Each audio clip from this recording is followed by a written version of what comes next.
Shout out to DC for sending me this particular story. I will leave the link in the description. So we are heading down to Miami via Miami. I'm sorry. Let me try that again. We are heading down to Florida via Miami, where you have this man whose name is Osmahler, I hope I'm pronouncing his name correctly, Torres, who was 30 years old, and last year he got in an altercation with a 5-year-old on a tennis court, where this 5-year-old, he says, was going around harassing these other kids and messing with them and whatnot. And then he went over there to confront the 5-year-old child, and the child swung a tennis racket at him.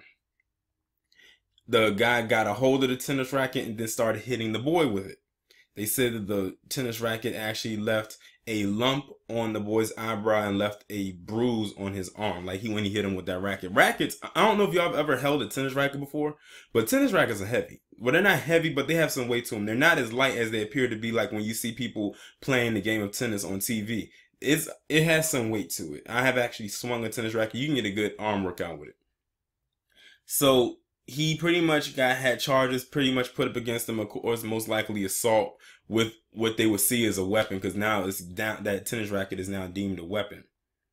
Now this happened last year. Now this year is coming out that this guy wants the child abuse charge to be tossed under the stand your ground law. As we all know, that whole stand your ground law became infamous with the George Zimmerman case with Trayvon Martin.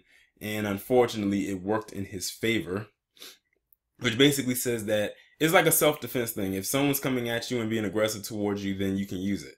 And that's what he's saying that the little boy did. He said the little boy came at him first, and then he got a hold of the tennis racket, and then he hit him with it, to stop him from messing with the other children. Now, granted, he could have dealt with this a whole nother way instead of taking that racket and actually beating that boy with it, because now it looks bad on him, especially because he's an adult and this is a little child. It's not like if he's at the age he is now and he was dealing with a high schooler. He was dealing with a 5-year-old. So I wonder what his parents had to say about that. But sometimes these little kids out here will try you and they will test you and they will push you to your limits.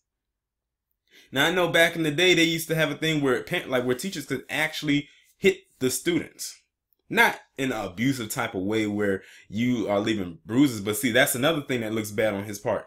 The hits that he used left bruises and marks, and he used a tennis racket.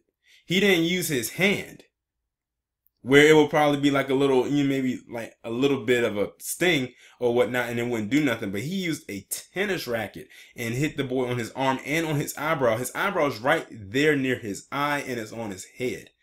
If he hit him hard enough, he could have, in a fit of rage, he could have cracked the boy's skull with that tennis racket. And I don't know, excuse me, I don't know if the stand your ground law is going to actually work in his favor. I mean, look at this guy.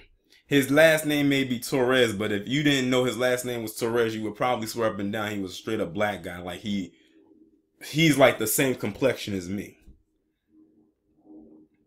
And that stand your ground law, I've never seen that work in the favor of black people. I remember it was a story I had did last year where it was in Georgia, and I think the stand your ground law exists there too, where it was a couple that was attacked by this racist guy, and he attacked them back, and he tried to use the stand your ground law in that case, and it didn't work for him.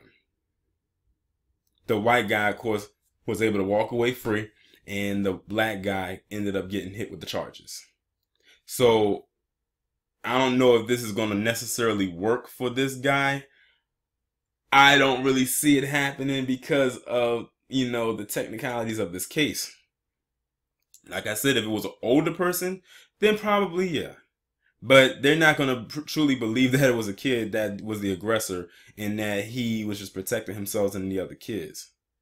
Now, maybe if it was some other people out there who maybe, I don't know, recorded the incident, which I don't see any footage, because if it was, it would have surfaced by now, then he probably would have had a good case. But he'll be at a mere miracle if he actually is able to use the stand your ground law for this particular case. But I won't hold my breath because of the severity of it. But good luck. That's all I have to say.